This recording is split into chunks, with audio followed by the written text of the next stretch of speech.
Choosing to stay or leave is more than a career decision. It's a declaration of your values, aspirations, and well being. This is an insightful journey into self discovery. And you're going to want to stick around for today's episode because we're going to be talking about the question: is it time to leave my job? We're going to explore the depths of this pivotal and such an important decision. And we're going to guide you through some points of reflection. Welcome to Rat Race Reboot. I'm your host, Laura Noel. And as a certified coach and former 27-year military leader, each week I provide bite-sized mindset pivots that will help you reset your mind, reawaken your spirit, and regain your control. Welcome back to another episode of Rat Race Reboot. If you've been joining us over the past several weeks, you'll know that we've been covering different aspects of burnout. And burnout is prevalent in every single industry and has been for quite some time.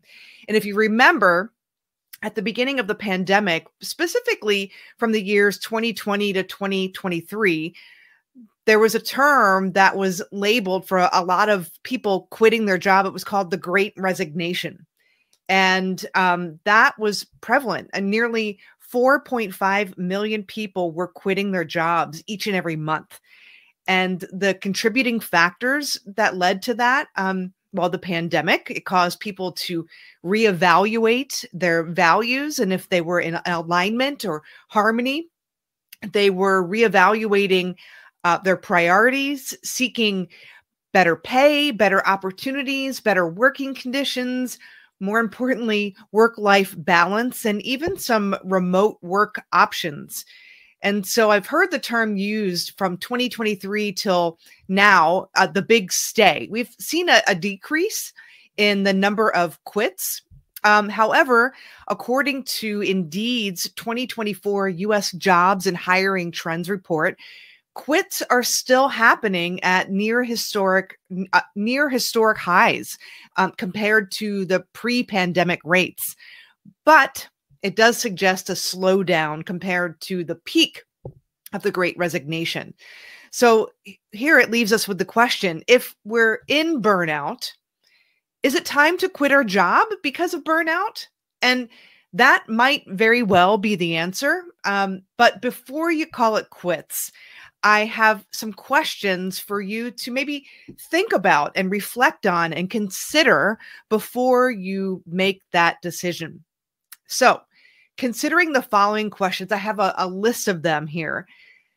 Does your work align with your personal values and sense of purpose? Do you feel aligned? We call it praxis. Do the values of the organization, those espoused values, really manifest in form each and every day in your work? And does your work align with your values and your sense of purpose? Some things to consider in that context. Do you feel like you are working with a sense of purpose and meaning? Do you feel that what you're doing is contributing real value? And do you feel gratitude and fulfillment for contributing in the way that you're contributing? So those are some really powerful questions to ask yourself. And we've had previous episodes on the idea of values. First and foremost, you have to know where you stand. What are your values? What are your priorities? And what's most important to you, so that you know what it feels like. Am I in alignment? Am I not? Is there a disparity there? So those are some very important questions to ask yourself. Another set of questions revolve around you being the highest version of yourself. So do you feel like your job can be a place where you can do your best work? And so there are a lot of facets to this. I mean, this includes having a reasonable workload. Do you feel like your workload is reasonable? Do you feel like you have a certain level of control over your work, the decisions that you make, your work assignments? And do you have clear expectations about your job responsibilities and your roles in general. Now, if you see that these are problem areas, most importantly, do you see a path forward towards improvement and change? Is it possible? Have you already attempted to work with your leadership to gain some clarity around your roles, to maybe bring down your workload a little bit? I find that in organizations, in a lot of the work that I do within organizations and the coaching that I do with executives and leaders, there can be a lot of drama in the workplace because there's a lack of role clarity. And so as a consequence, people are doing tasks in a redundant way. So they're duplicating tasks within roles. They're not communicating. They're siloed. Some people are not doing some of the tasks that are necessary altogether. People are stepping on each other's toes. So what can you do to help you gain some role clarity? I can tell you from personal experience, I facilitate with the Arbinger Institute, and we have 3 really powerful questions that we ask people in our teams, people outside of our teams, that help us gain some role clarity. And when I was coming on board as adjunct faculty in a college in the Boston area, there were some aspects of the role that I had that just weren't clear to me. And it was causing some consternation within me. I didn't know if I was missing things, if something belonged to me, if it didn't. And so what I did was I looked at my job and that job description, and I looked toward the people I knew I intersected with in some way. And I just set appointments with them and said, hey, here's how I'm looking at my role, but tell me, how could somebody in my role be most helpful to you? So it was around that idea of having a conversation. How does somebody at my role unintentionally make your work more difficult? And so having a conversation like that gave me clarity on where I intersected with other people. I found that I was doing some things within my role that I didn't need to do that actually weren't being very helpful. And so that took some things off of my plate, and it gave me clarity of where the swim lanes were. And so that was a load off of my mind. And that just helped tremendously. So I find that a lot of people who are experiencing burnout, they're having trouble in this area of roles and workload in general. So are there some discussions that you could have about job redesign and what might that look like? So think through these things and then have a conversation with your leadership. So thinking about tasks, your schedule, location, and having just a simple conversation around that.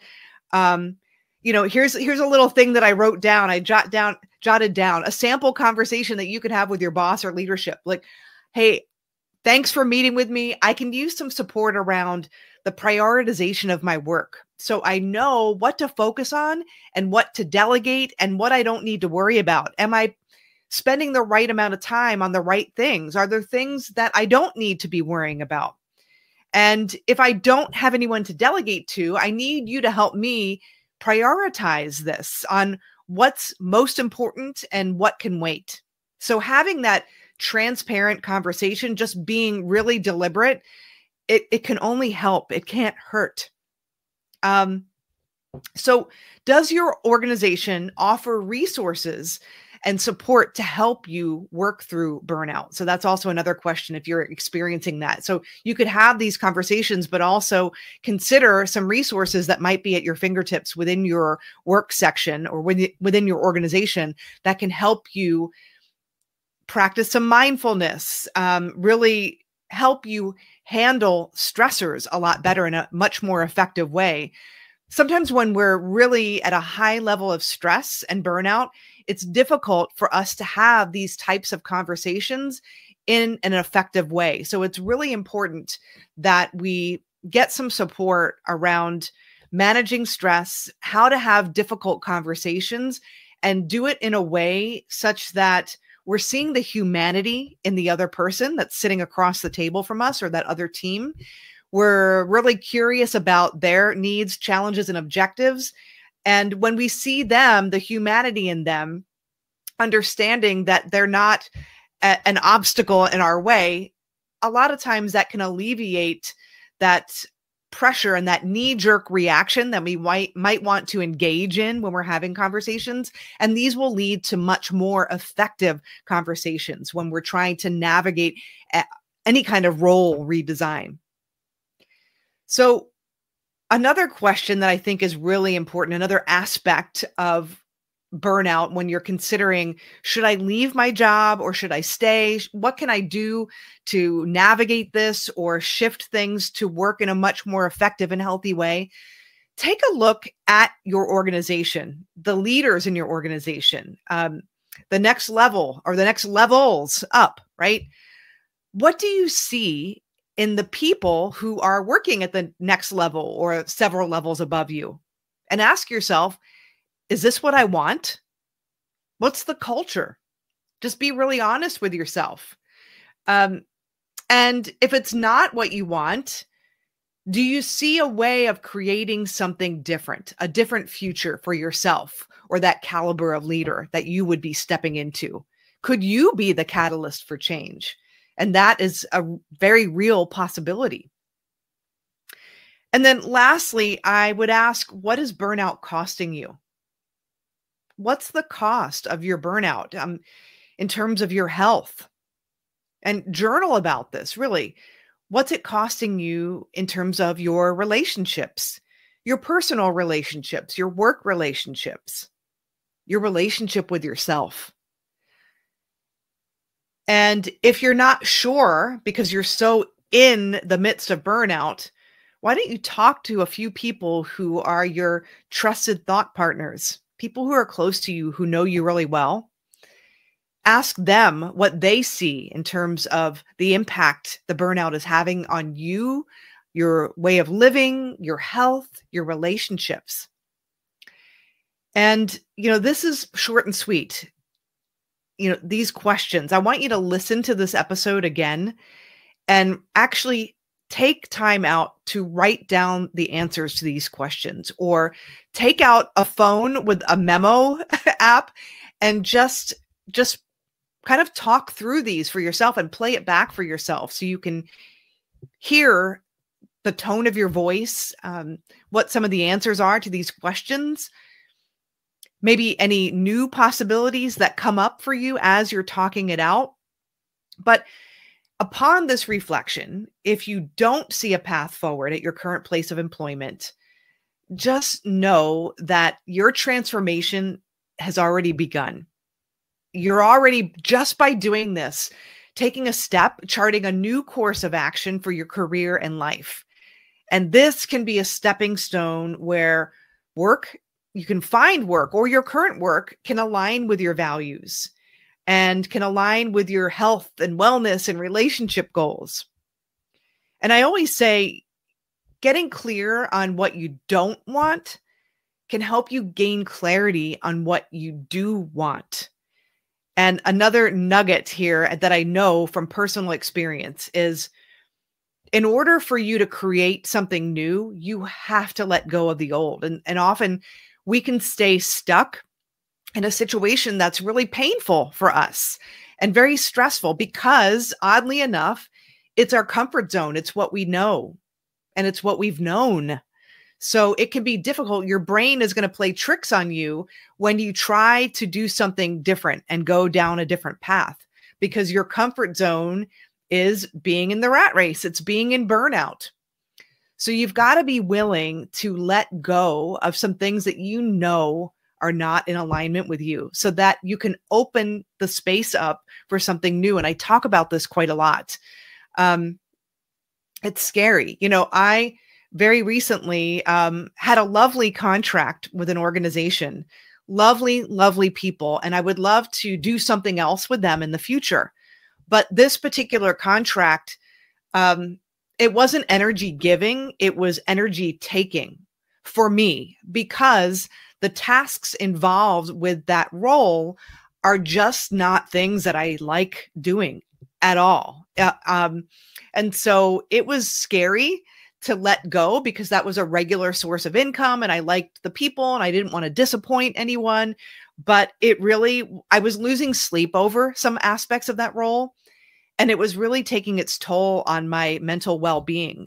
Simple things just felt like the weight of the world just because I didn't like doing that particular type of work within that role that was necessary for the role. And there was no way to do a role redesign. These are necessary aspects of the role. And I know that there are people who totally nerd out and geek out over these aspects of the role. And God bless them because they're in their element. I was not. So it was energy taking. And so I thought about it probably for 6 months. And then I finally said, you know what? I love you. I love this community. I'm not going to continue after this contract simply because this particular role is not a match for the type of work that I want to do. And I would love to be considered for something else in this area that really aligns with my core competencies. And the response that I got was so positive, and we're looking to doing some other things in the next year. But when I said no, at that time, I had no other room to take on other opportunities and other contracts. As soon as I said no, 2 other opportunities landed in my lap. And one of them I said yes to. Another one I said, it doesn't feel like it's the right time, maybe later. I'm just really attuned to what's in harmony with me and what's not. And that's freedom. And when you can do that, that's going to be freeing for you. So you can't expect something new and fabulous to show up when we're not willing to let go of the old things that are standing in our way. So I hope this has been helpful for you today. Listen to today's episode again, get out a notebook and journal your thoughts, answer these questions, and then make some decisions.